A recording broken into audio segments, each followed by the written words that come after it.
Hello everyone, you're watching End Time Counterpoint. My name is Dan. Thanks for tuning in today.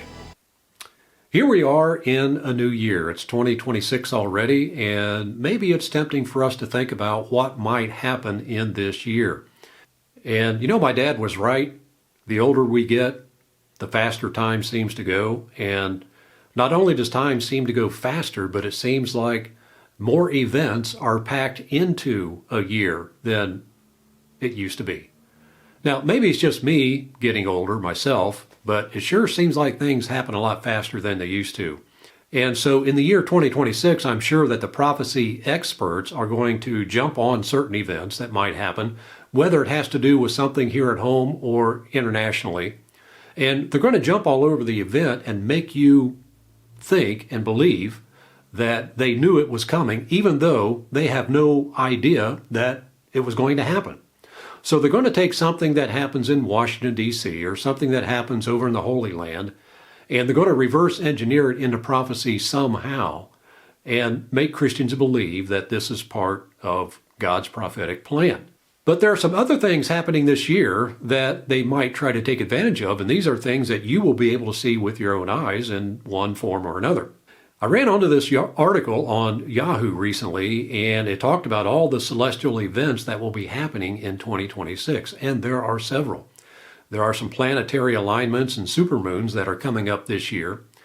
But what really got my attention was a couple of things that will be happening at the same time in the month of August. Now, the events that caught my eye in this article are, first of all, on August 12th, there's going to be a total solar eclipse.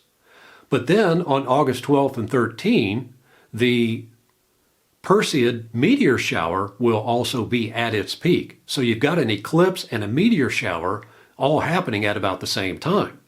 Now, my prediction is that the prophecy experts will try to seize this opportunity to make you think that these are the signs that Jesus was talking about. Because in Luke chapter 21, verse 25, Jesus did talk about signs being in the sun and the moon and the stars, didn't he? Yes, he did.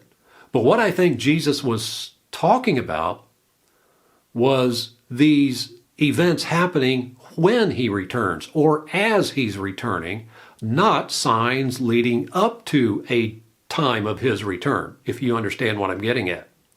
But the prophecy experts will try to take this eclipse and the meteor shower happening at the same time and try to convince you that a work of God is at hand or that the return of Christ is at hand.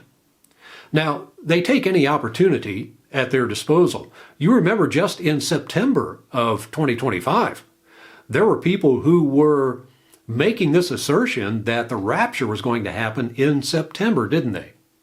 And there were people who were claiming that Jesus Christ told them personally that this was going to happen and that the end was near. And so they had Christians all over the world worked up into a frenzy that the rapture was going to take place in September of 2025, and it never happened.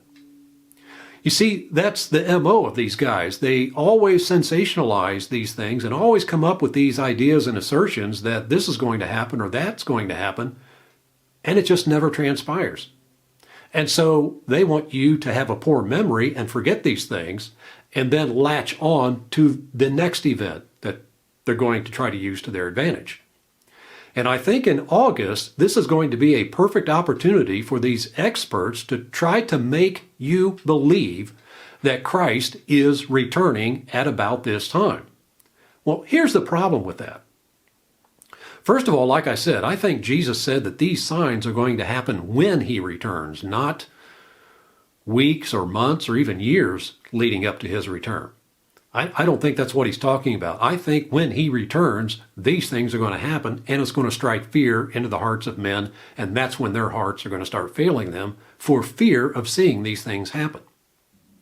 But I don't think in August of this coming year, I don't think anybody's going to have a heart attack and fall dead at the meteor shower or the eclipse. But these prophecy experts are going to try to seize this opportunity, turn it to their advantage, and make Christians think that the time is drawing near. And Jesus said, don't follow these people who are saying that the time is near. don't go after them. Because his return will be so unmistakable, we will know that he has arrived. And so my prediction for 2026 is that these guys, these prophecy experts, will take advantage of any or all of the events transpiring in the heavens in the year 2026 to make you think that Christ is about to return. Because when Christ returns, everybody's going to know it. You won't need anybody telling you what is happening. All right, folks, once again, you've been watching End Time Counterpoint. My name is Dan. I want to thank you again for tuning in today. And if you have enjoyed this discussion, by all means, give it a thumbs up. Better yet, why don't you subscribe to End Time Counterpoint? There's some good material here I think people need to be aware of. And I would also appreciate it if you would just go to Apple Books or Barnes & Noble and look up my book, Blinded by the Rapture. I encourage you to get it. It will help you in your studies tremendously. So once again, just go to Apple Books or Barnes & Noble, do a search for my book. It's called Blinded by the Rapture. I urge you to get it today.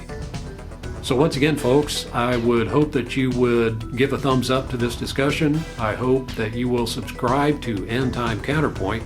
My name is Dan. I again want to thank you for tuning in today. I will see you in the next episode.